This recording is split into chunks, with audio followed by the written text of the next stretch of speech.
Enjoy the convenience of 7 days a week banking and extended hours with Cube from First Arkansas Bank and Trust. Member FDIC.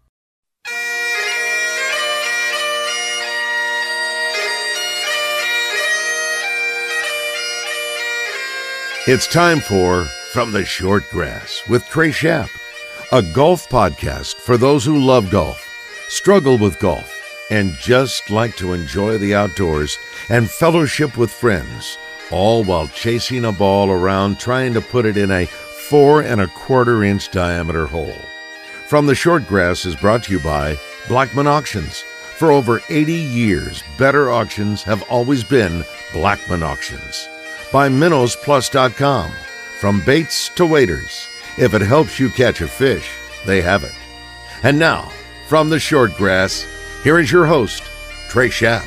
Welcome to another edition of From the Short Grass. I am Trey Schaap. Glad you are with us. Well, it's Open Week. The 149th Open is here. The British Open, or the Open Championship, as some like to call it, going to be played this year at Royal St. George's in the United Kingdom. Shane Lowry is the defending champion. He won in 2019 at Royal Portrush. After successive opening rounds of 67, he was tied at 8 under with J.B. Holmes. Lowry then shot a 63 on Saturday for a new course record to lead by 4 strokes at the end of the third round. He ended up winning the tournament by 6 shots ahead of Tommy Fleetwood. And Lowry has held the claret jug for 2 years due to the COVID-19 pandemic, which postponed the 2020 edition of the Open Championship. So it will be interesting to see if Shane Lowry can repeat and win the Open Championship this year, and he would have the claret jug for 3 years before he has to return it next year. If you want to watch the 2021 Open Championship on television, here is where you can do it. You're going to have to get up very early on Thursday and Friday. Set your alarm clock. 3 o'clock Central Standard Time. The Golf Channel in the morning will begin their coverage of the Open Championship. It will end at 2 o'clock on Thursday, July the 15th. On Friday, it will start at 3 a.m. and end at 2 o'clock in the afternoon again on Golf Channel. And then Saturday and Sunday, the Golf Channel and NBC split their coverage. It starts at 4 a.m. and runs till 6 o'clock on Golf Channel. And then at 6 a.m., NBC picks up their coverage all the way till 2 p.m. Then Sunday, it starts at 3 a.m. on the Golf Channel and goes until 6 a.m. And then at 6 a.m., NBC picks up the coverage and carries it until 1 p.m. And we will know who the champion golfer of the year is around 12:50, 1 o'clock on Sunday afternoon. And you can see it all on NBC and Golf Channel. I love watching the British Open. Seeing the players have to deal with the elements and the wind and the rain that you typically get from Scottish links-style golf. It's neat to see them struggle at times, but it's also neat to see them battle the elements and conquer. And that's what I'm looking forward to this year with the Open Championship. I hope you enjoy watching it as well. Before we get to part 2 of Carl Jackson in this episode of From the Short Grass, I want to tell you about Blackman Auctions.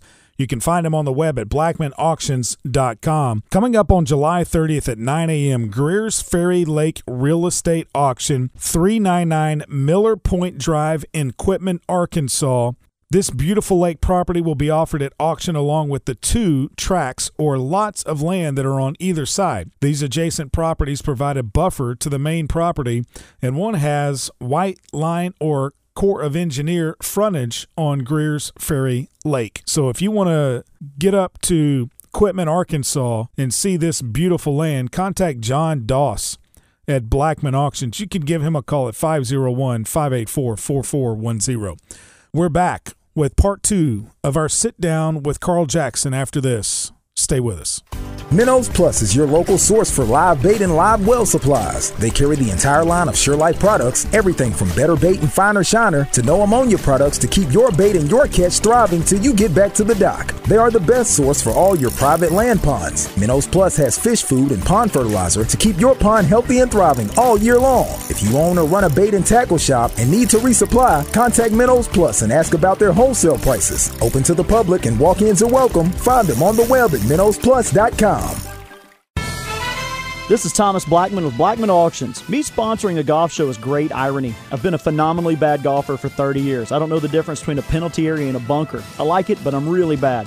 You listen to this show and to Trey because he's a great golfer and knows the game backwards and forwards. I know auctions like Trey knows golf. I've been a professional auctioneer for 30 years. I know auctions. Trey knows golf. Listen to the correct expert. Call me to learn about auctions, not Trey. Since 1938, better auctions are Blackman Auctions. Welcome back to From the Shortgrass. It's time for part 2 of our sit-down interview with Carl Jackson. As we did in our last episode, there's only one proper way to introduce Mr. Jackson. 4, please. Carl Jackson, now driving. Everything that Ben Crenshaw had to go through that week leading up to the Masters, and you saw something in his swing. If you don't bring that up to him, I mean, we gone for the, we don't make the cut. But, he's in now, he's leaving, he's after the funeral, he's talking to his dad and brother and saying, I got something. He knew. Yes, he knew. He knew he had an angel on his shoulder, if you will, and Mr. Pennick had the best seat in the house for that one. Well, and I think what they mean about that, but all the instructions that Mr. Pennick done laid on him over the years. Now I'm saying something that brought him back. I'm not trying to give him a lesson, but remember your position. Remember what you're taught. So Jack Stevens is chairman at the time when he wins. Mm-hmm. Yes, and you and Mr. Jack Stevens had a very good relationship. Yes. At Augusta National. When did you first meet Mr. Jack Stevens, and how did that relationship form? In 1961 in Augusta. At the time, it was the caddy master and the golf pros. They was getting flack from Mr. Roberts about me being on the grounds. That kid should be in school. In the end of the season of 1960, I had caddied for a friend of Mr. Stevens that named Gilbert Swanson. And Jim Dent caddied for Mr. Stevens. And so the next season opened up, and Mr. Stevens, I don't know the exact date that he became a member, but I remembered him being on the list in February. We opened in October. Again, it opened in October, but in February, they have what they call the Washington birthday party. And it's usually a small group of members because the weather's a little bit cold. It's not just a whole lot, if you had 35 people, it was a success. And I saw Mr. Stevens' name on the list, and I didn't, that's when I realized he had become a member. And I went to the caddy master and asked him, could I, caddy for Mr. Stevens? But then he told me, he said, well, Mr. Stevens have a caddy, but he's not here today. I'm going to let you caddy for him today. And when Holloman come, there was a caddy, older caddy, and when he get here, you're going to have to give him the bag. So I said, okay. Mr. Stevens, I caddied for him that day. He paid me well. And I'm back there the next morning and not knowing if Holloman was going to come or not. And the caddy master, mad and fussing. But he said, you take the bag, but call Holloman get here before y'all tee off, you got to give him the bag. Okay. But anyway, Mr. Stevens is, we out there in front of the clubhouse, hitting practice balls, and here comes Holloman across the practice field. Mr. Stevens didn't see him. Holloman, then he goes down the road, and the caddy house is to the north at Mr. Stevens' back, and Holloman goes in the caddy house and uniforms up. Now he's coming out the caddy house, coming to the practice tee, and I just put my towel down, took the tees out of my, I said, Mr. Stevens, thank you for everything, and Holloman is coming to get your bag. He said, Mr. Stevens said, you stay right there. and hollering for being late was not the first time, evidently. And So he lost the bag. he peeled off a few bills and gave Holloman and said, "Call my caddy now." Bingo. Bingo. Then he immediately took care of the problem with Mr. Robertson. Said that, I'll see that car get his GED. He could work out a situation. He basically took you under his wing. Sure he did. He even offered, he made offers. He was trying to bring me out of my situation and offered going in business with my daddy, which was a swift no. He'd never been there in my life. So, but he made a way for me. When did you first meet his son, Warren Stevens? I was now coming to Arkansas to work in the summer for Mr. Stevens in 68 and 69 and 70. And Warren might say something different, but I remember meeting him with his dad at the golf course, and he was just a little boy out with his dad. And I think it was 1969, but I don't know what he'll say. Was that at Country Club of Little Rock? Yes. No, he's my boss. You've seen some of the greats come through Augusta National. I mean, you were there with Lee Elder in his time at Augusta National, and now they have him as an honorary starter. Yes. What are your thoughts on that? Being a man who came from where you came from, poverty and all, slavery and all, in that part of the country, to see a black man now as an honorary starter at Augusta National has to bring pride to you, I would think. But yeah, I'm on record as saying when Lee Elder made it to the Masters, I made it a point to be out on the first tee because I wanted to see the expression on some of the members' face, and then in being interviewed afterwards, someone said, "What did you see?" I said, "I saw hope." We just got good, and life is either good or evil, righteous or unrighteous. I don't think it's a middle road. It's either you're on one side or the other, and it's not just a particular people. It's all people, whether you're black or white or whatever. You have the righteous and the unrighteous. You have the good ones and you have the not so good. When you first saw Tiger Woods walk out to Augusta National, and obviously he wins in 97, and then Augusta National starts making a lot of changes to the golf course. Yeah. And they made changes from time to time, but not that drastically. Yeah.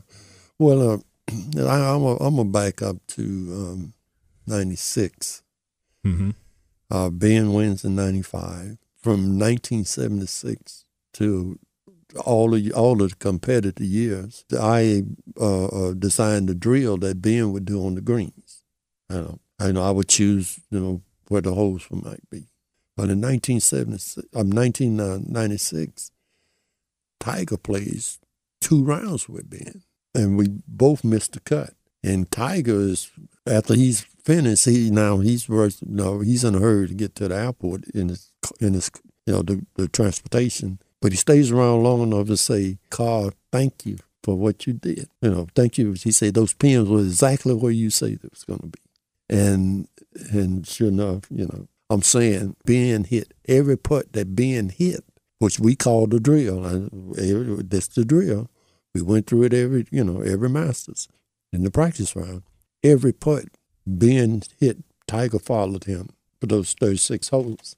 And he came back and he was ready for him. And they saw the change. The first change they made is you never saw that 18 set of pins again to this day. I think he hit the ball so close to the hole that when it came down to the defense of the course, are the greens. It had to have been cool to see him win. Yeah. And he's won plenty of times since. Yes. When Mr. Stevens decided to build an exclusive private golf club out in West Little Rock, he knew he wanted to have a caddy program. What was the conversation like about you becoming the caddy master at Alotian? The conversation between he and Dan Snyder, and I was on the tour. 1990, I went on the tour until the year 2000. I had been sick. I got sick in 2000, and And I'm recovering from that and understand that he was looking for me. He was concerned, wanted to know if he could help in any way. And then as I recovered, by 2003, I get the call that, boy, that's what he wanted to do. When you look at that place that he built, some say patterned after Augusta National, he wants it to be an experience, not only for the members, but for their guests as well. Yeah. When they come out there. Yes. Do you see it that way? Sure. It's, wide fairways, wide open fairways.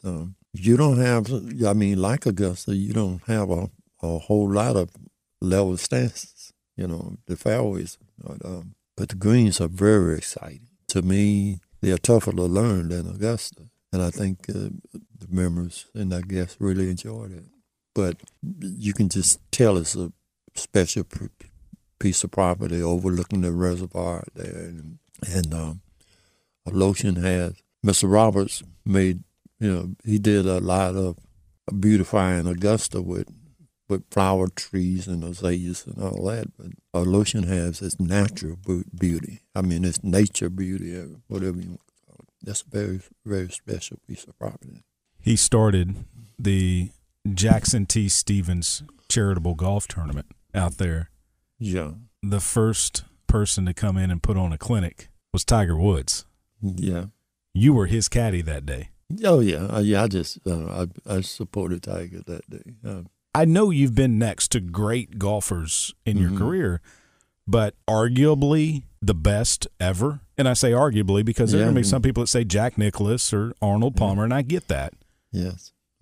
But arguably the best, Tiger Woods, you're from me to you right now. Oh, yeah. You're holding his bag. Oh, yeah. It's, I think at one point while I was on the tour, I was being considered as Tiger's caddy. But, that happened for fluff. For whatever reasons. But. Man, could you imagine what if you would have gotten hooked up with Tiger and been his caddy? Oh, well, some things, that might have played into the situation. Being Tiger's captain on the Ryder Cup team and all that, and I had no reason to walk away from being, this honor between friends. Ben and I are close like family. You're a member of the Arkansas Golf Association Hall of Fame. What does that mean to you?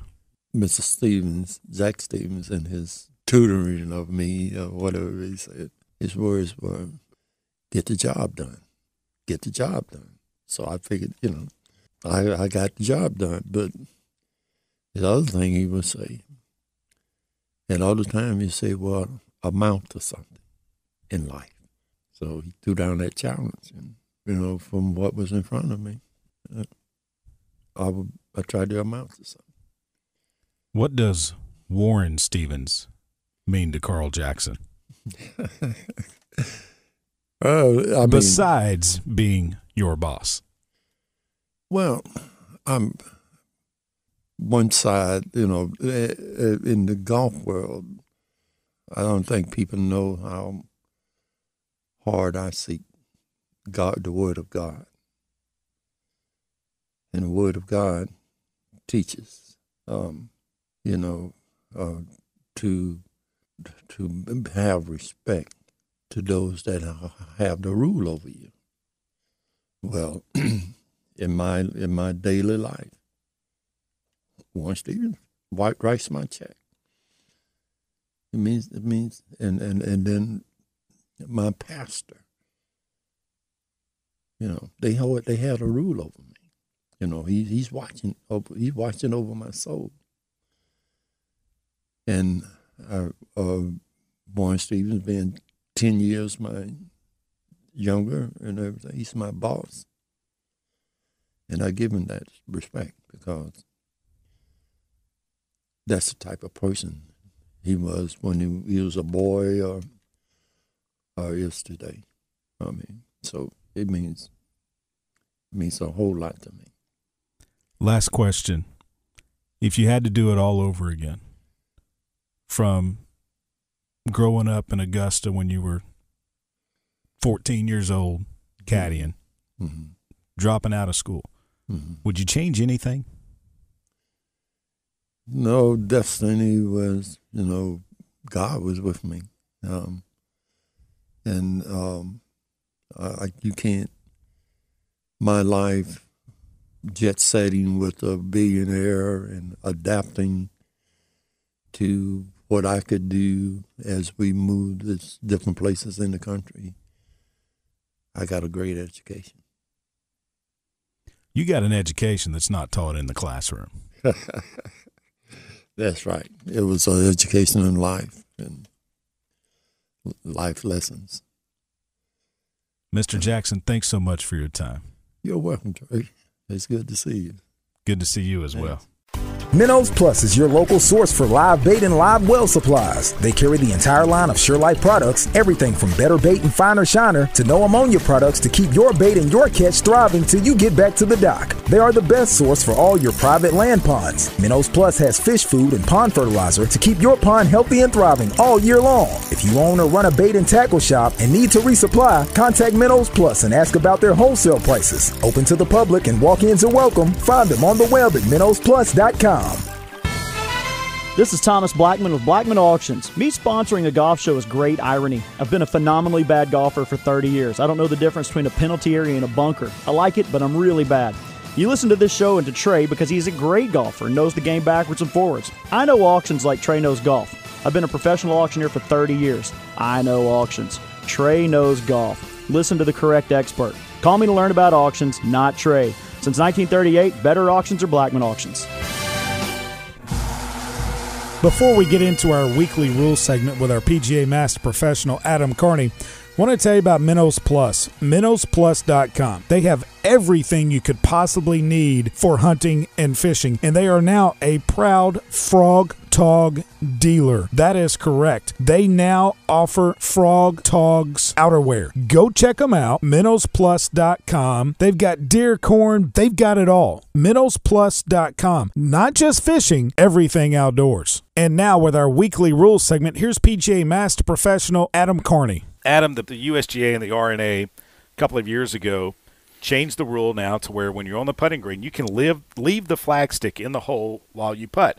Before, it had to be out.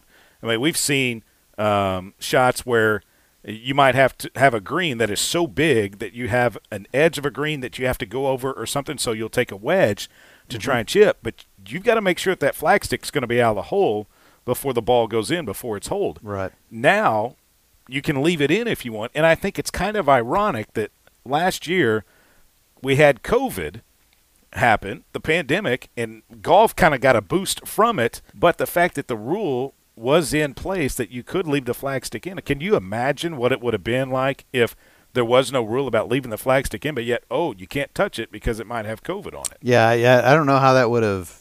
I mean, I think at the recreational level, we'd have just said, hey, leave them in. Just don't worry about it. But at tournament play, and yeah, tournament play at the highest level, I think there would have been a real struggle to determine how they were going to do that. I mean, would they have gone to the extent of canceling events because of that rule, or would they have come to their common sense? Caddies a glove or something to pull it out? Yeah, something. I don't know what you would do. I don't know. Yeah, that rule's changed different. To be honest, from a personal standpoint, I just cannot get used to it. I mean, I can have an 80-footer and I'm going to have somebody attend the flagstick still. 15, 20-footer, I got to have that. I have no chance. It's psychologically, I mean, I'm 50 years old. I've played this game since I was about 8. I just can't get used to the flagstick being in the hole. But then there were some tournaments last year, and specifically the State Am last year at Hot Springs Country Club, where on the rule sheet it said you cannot remove the flagstick. Mm-hmm. So a sunny day, a windy day, you've got a 5-foot putt, and the shadow of the flag and the flagstick is ice. It's moving right over your golf ball. Right. I could see a distraction there. Yeah, and I do too. And I go back for me, and back to your scenario at the AM. I mean, that's an illustration of common sense saying, hey, we're gonna host this event because we still want to identify the best amateur player in the state of Arkansas this year. And even though, if the rules didn't allow for that to happen, or actually the rules do allow for it to be removed, but you can't, I think that's a situation where you say, hey, let's let common sense take over. This is probably a good opportunity for me to say, at the club level, I think common sense should take over. I've known golf professionals that have lost their jobs or put their jobs in jeopardy, enforcing a rule.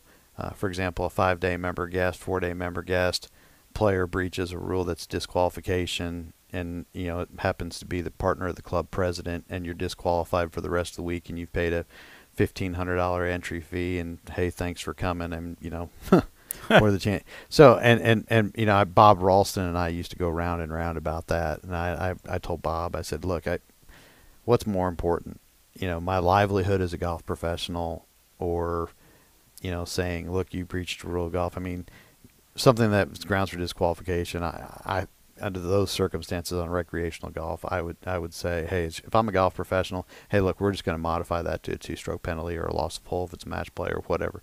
I think the flag stick, for me, I think one of the reasons it's okay is because the rules still state that the flag stick has to be circular in nature, and it cannot be square. So the thought process of, okay, hey, I've got this 4-foot putt, and I can just hit it a little bit harder because I'm going to hit the flag stick and it's going to drop. I've seen that happen. Mm-hmm. But if you don't hit it dead center, it's going to bounce out. Mm-hmm. Again, Bob Ralston, some of the best advice I ever got, and for those listeners that don't know who Bob is, Bob is absolutely legend. We lost him last year. But one of the great PGA members of the state of Arkansas in the South Central section, and frankly the PGA of America, exceptional player, great sportsman, just gritty competitor, but still never afraid to help a fellow competitor out, on the practice green after a round, before a round. And I remember one time we were talking about chipping. Most people would leave the flag stick in the hole when they were chipping, maybe downhill or at all times. And Bob said, Adam, the flag stick does 2 things. He said, it shows you where the hole is and it keeps your ball out of it. And I've always lived by that since he told me that, because I tend to agree with that, basically kind of going back to the fact that the flag stick is circular in nature. So I personally remove the flag stick pretty much whenever. I just can't get used to a ball going into the hole with a flag stick in it. Even if I'm out playing recreationally with some friends and I see it happen and my heart jumps for a second, I'm like, oh, he just got 2-stroke penalty. But yeah, I mean, I'm fine with that. I think it's, again, maybe kind of goes back to a pace of play issue. It kind of goes back to just, a guy out playing golf, because now I can go out and play by myself and turn in a score for handicap purposes. And so for handicap purposes, we want to make sure that you're playing by the rules of golf, right?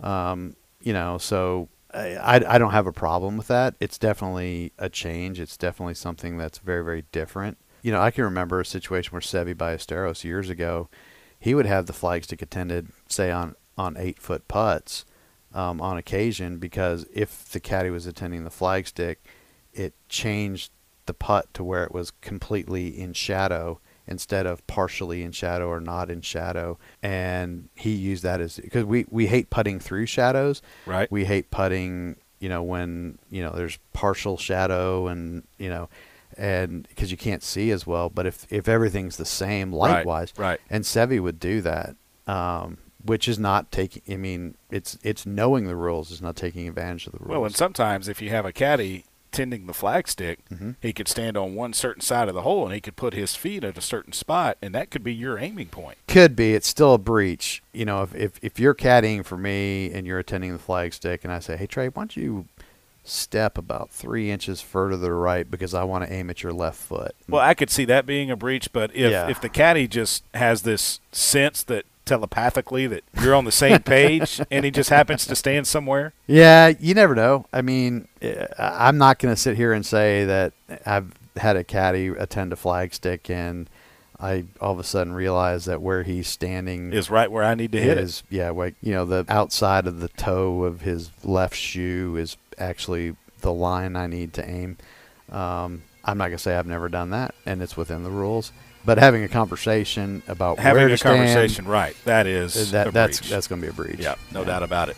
If you've got a question on the rules of golf, email us from theshortgrass@gmail.com. That will do it for this edition of From the Shortgrass. I leave you with this great quote. Gone golfing.